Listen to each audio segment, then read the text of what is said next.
forget to hit the bell icon to get all the future notification. Hello manga lovers, welcome back to my channel. Hi, मैं Shayari and आज मैं undercover tribal high school की episode 7 का explain करने वाली हूँ। I hope आपने episode 6 तक की सारी कहानी देख लिया होगा। अगर नहीं देखा है तो ऑब्वियसली लॉन्ग वीडियो अवेलेबल है, आप जाके वहां से देख सकते हैं। और अगर आपको मेरे वीडियोस पसंद आती है तो लाइक करना, मेरे चैनल को सब्सक्राइब करना और मुझे प्यारे प्यारे कॉमेंट्स भेज देना। तो without any delay let's get into the video. तो एपिसोड 7 की स्टार्टिंग में हमें ट्राइबल हाई स्कूल को दिखाया जाता है, जहाँ पर जोरदार बारिश हो रहा था और वहाँ पर एक लड़का आता है एंड बोलता है कि हे वोजुन वो लड़का है जिसको हमारे हीरोइन ने पीटा था। उप्स सॉरी, कुत्ता के जैसा पीटा था। तो वो बोलता है कि हे लेट्स टॉक अ बिट, हम थोड़ी देर के लिए बात कर सकते हैं क्या? तो वहाँ पर वो जो वोजुन है वो बहुत जोरों से घूरने लगता है उसको एक लात जमा के देता है एंड बोलता है कि साले तो रैंक 4 का है, तेरी हिम्मत कैसे हुई? Bend down. और क्या कहा तुमने? लिसन अप बेट, मेरे पैरों पे आके गिर जा, तेरी औकात भी नहीं है मेरे सामने, समझ में आया? तो वो बंदा डरते हुए बोलता है कि आई एम सॉरी। तो हेजुन बोलता है कि अब बकेगा? क्या बकना चाहता था? तो वहां पर वो उसको बोलता है कि मैं तुम्हें ये पूछना चाहता हूँ, क्या सच में वो सारी चीजें करने वाले हो? देखो कोई भी प्रॉब्लम क्रिएट हो सकता है, वैसे भी हमें उसके बारे में कुछ भी नहीं पता, क्या होगा, कौन सा बैकग्राउंड है, उसके बारे में हमें कोई भी इन्फॉर्मेशन नहीं है। कोई पंगा क्रिएट हो सकता है, कोई डेंजरस चीजें हो सकता है, प्लीज ऐसी सारी चीजें मत किया करो। और मेरे को बहुत ज्यादा डर लग रहा है। तो वो वोजुन बोलता है कि डोंट वरी, तुम्हें ना ये सारी चीजों के बारे में सोचने की कोई जरूरत नहीं है। It's none of your business, मेरा काम मैं कर सकता हूँ और तुम्हें इतनी केयर करने की जरूरत नहीं है, तेरे औकात भी नहीं है मेरा इतना केयर करने की, ठीक है? तो वो बंदा बोलता है कि देखो मैं इंटरफेयर करना नहीं चाहता, पर क्या होगा अगर जेईओ को इस सारी चीजों के बारे में पता चल जाएगा, तब तो प्रॉब्लम होगा ना। और तुम तो कभी ऐसे नहीं थे, तुम कब से ऐसे बन गए हो? तो वहां पर वो जो एक लड़के को बुलाता है जो चश्मे से उसके साइड में खड़ा हुआ होता है और अपने हाथों को स्ट्रेच करने लगता है और बहुत जोर से उसको मारने लगता है। इतनी जोरों से मारता है ना, वहां पर सारे बच्चे बैठे हुए होते हैं, किसी ने भी उसको प्रोटेस्ट नहीं किया, किसी ने भी उस बच्चे को जाके प्रोटेक्ट करने की कोशिश भी नहीं की। और वो जो वोजुन है बहुत बुरी तरीके से उस लड़के को मारने लगता है और उसको बोलता है कि सुनो, तुम्हें नहीं लगता तुम अपने जो लिमिट से ज्यादा बातें कर रहे हो? लगता है तुम्हें तुम्हारी औकात दिखाने की टाइम आ गया है, ज्यादा उछलो मत, वरना तुम्हें कैसे आसमान से जमीन में पटकना है मुझे सारी चीजें पता है। तो वहां पर वो बंदा बोलता है कि आई एम सॉरी, मैं तुम्हें कुछ भी नहीं बोलूंगा। और वो सारे बातें बोल के वो वहां से चला जाता है। हान बोलता है कि हे वोजुन, मेरी बात ध्यान से सुन, आइंदा से इस लड़के के आसपास में नहीं देखना चाहिए तू, और आइंदा से अगर तूने इसको छुआ ना तब तू देखना। और मुझे लगा था कल तेरे को एक लड़की ने पीटा था, क्या नाम है उसका? हाँ दा। मुझे लगा था कुत्तों के जैसा मार खाने के बाद तेरी अकल थोड़ी सी ठिकाने आ जाएगी ना। I was wrong. कुत्ते की दुम कभी सीधी भी होती है क्या? तो वोजुन बोलता है कि क्या कहा तुमने मुझे? तो हान मुस्कुराते हुए बोलता है कि क्या हुआ, तू मुझे भी मारना चाहता है? मेरे मुंह पे मारना चाहता है? मारना, मार, अरे यहीं पर खड़ा हूँ मैं, मार। तो वोजुन चिढ़ते हुए बोलता है कि ये लड़का और वो लड़का दोनों के दोनों बास्टर्ड है। और हाँ, और वो गुस्से से लात मारने लगता है उस दरवाजे को और बोलता है कि हाँ दैट्स राइट, मैं कुछ नहीं कर सकता, मैं कुछ भी नहीं करूंगा, ठीक है, समझा तूने? और वहां पर वो गुस्से से वहां से चला जाता है। और नेक्स्ट सीन में हमें हान को दिखाया जाता है और वहां पर हान को कोई बुलाता है, हे हान। जैसे हान देखता है वहां पर हमारे जेई भैया खड़े हुए थे और जेई बोलता है कि हे इसको पकड़ो और इसको दा को रिटर्न कर देना, ठीक है? और मेरे तरफ से इसको दा को दे देना। तो हान जैसे उसको खोल के देखता है ना, इसके अंदर दा का जो यूनिफॉर्म था, ठीक है? तो हान पूछता है कि क्या दा का? How did you get this? तुम्हें कैसे मिला ये? मैं कुछ पूछ रहा हूँ तुमसे। पर जेई भैया उसको इग्नोर मारते हैं, जैसे हम अपने टॉक्सिक एक्स को मारते हैं वैसे ही इग्नोर मार के वहां से चला जाता है हमारा जेई। और वहां पर हान एकदम ब्लैंक एक्सप्रेशन से वो उसको देख रहा होता है।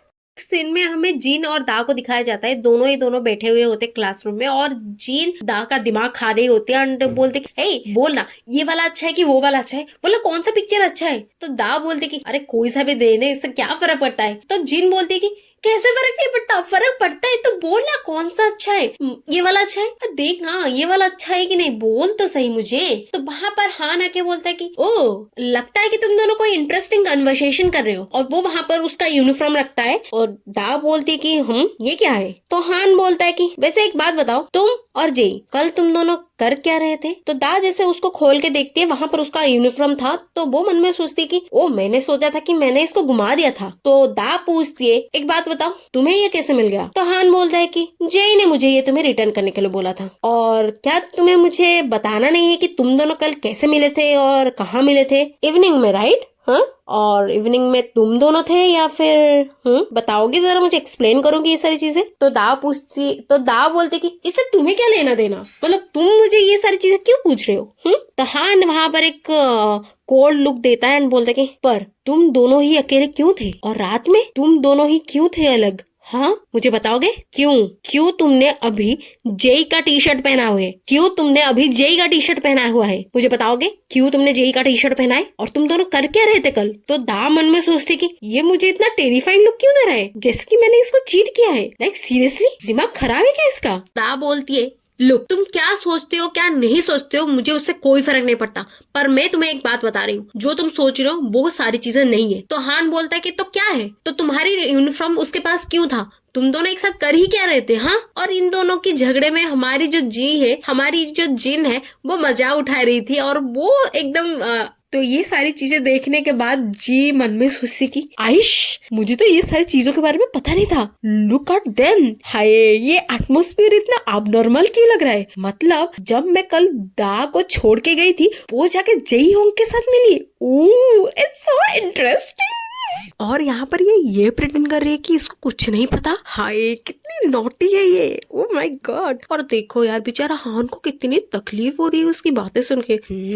कुछ तो झोलम झाल चल रहा है यहाँ पर, तो लव ट्रायंगल चल रहा है। ओए होए, अब तो कहानी में और भी ज्यादा मजा आएगा। हाय, वहां पर अपने बातें सोच के वो खुद ब्लश कर रही होती है एंड बोलती कि हाय, मुझे कुछ तो करना होगा, मैं इनको ऐसे नहीं छोड़ सकती। ओहो हाय, बड़ा एंटरटेनमेंट मिलेगा आगे हमें। ताज जीन को घूर के देखती है और बोलती है, अभी वहां पर ब्लश क्या कर रही है, हेल्प कर मेरी। ओए कमीनी, हेल्प तो कर, बोल ना ऐसा कुछ नहीं है। तो वहां पर जीन बोलती कि हाँ, तुम जो सोच रहे हो वैसा कुछ भी नहीं है। सच में हम दोनों, मतलब दा और मैं कल शॉपिंग मॉल गए थे, तो वहां पर हम दोनों डिफरेंट आउटफिट्स ट्राई कर रहे थे। देख यहाँ पर फोटोज वगैरह देखो ना, हम दोनों गए थे, तो वहां पर इसी वजह से उसने अपने यूनिफॉर्म चेंज किया था। तुम कुछ ज्यादा ही सोच रहे हो। देखो हमने कितने सारे न्यू आउटफिट्स ट्राई किए हैं, देखा। तो हाँ, तो दा बोलते हैं हाँ सही कह रही है, ये हम दोनों आउटफिट्स ही तो ट्राई कर रहे थे। और देखो ये डिफरेंट आउटफिट्स में कितनी प्यारी लग रही है कि नहीं। और वहां पर वो बातों को घुमाते हुए बोलते कि हे हान, क्या तुम आज मेरे घर चलना चाहते हो? वैसे भी दा ने ये सारी चीजें डिसाइड किया है। तो दा मन में बोलती कि मैंने डिसाइड किया है? मैंने कब डिसाइड किया? मैंने तो ये सारी चीजें कभी डिसाइड भी नहीं की थी।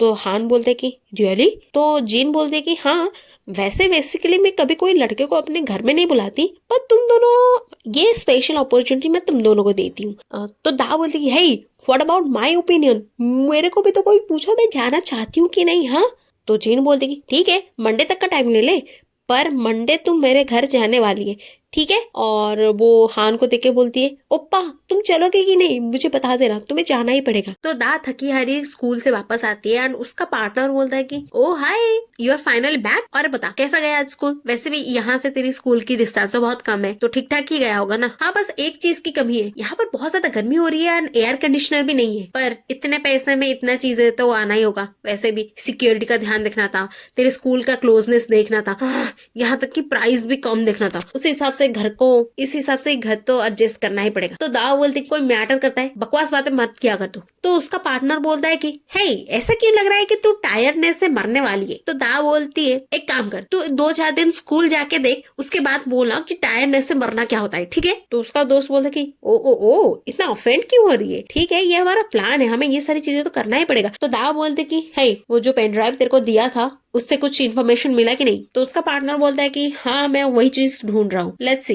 पर एक बात बताइए, कैसा लड़का है? मतलब ये अपने लैपटॉप के बिना जीता कैसे है? तो दाव बोलता है कि क्या मतलब है कि लैपटॉप के बिना जीता कैसा है? तो उसका पार्टनर बोलता है कि मतलब ये लड़का इवन की लैपटॉप में गेम नहीं खेलता, जो कि बॉयज की सबसे फेवरेट चीज है। कैसे रहता है, कैसा इंसान है? और इसके लैपटॉप में कुछ भी नहीं है, नथिंग। और वहां पर वो सर्च करने लगते हैं, तो वहां पर एक पिक्चर दिखता है, तो वहां पर एक पिक्चर दिखने को मिलता है उनको। तो वो सर बोलते ओ, लगता है कि ये इसका फादर है। तो दा बोलते कि अरे, मुझे नहीं पता था कि पहले लड़के भी प्रेग्नेंट होते थे क्या? तो उसका पार्टनर उसको घूर के देखता है और बोलता है कि लगता है तुम्हारी स्कूल लाइफ बहुत हार्ड चल रही है, इसीलिए इतनी घटिया बातें कर रही हो तुम। दिमाग खराब है क्या तेरा? क्या बकवास बातें कर रही है तू? इसने सिर्फ बेबी को पकड़ा हुआ है हॉस्पिटल में, इसका मतलब ये थोड़ी ना है कि इसने इसको पैदा किया है। पागल कहीं की। तो दाव बोलते कि ओ हाँ हाँ, मुझे लगता है कि इसने सिर्फ पकड़ा ही हुआ है। तो बहुत सारे डिटेल्स निकालने लगते हैं, बोलते कि इसको कोई सीरियस इलनेस थी, इसलिए ये 18 साल पहले ही मर गया था और इसकी कोई भी पॉसिबिलिटी नहीं है, या फिर हम इतना भी श्योर नहीं है कि यही होगा हान का बाप, हमें नहीं पता है। और मैंने कुछ चीजें ढूंढने की कोशिश की है, बट मुझे ऐसा नहीं लगता कि हान किसी भी तरह से इन लोगों से लिंक्ड है। Except this picture we don't have anything.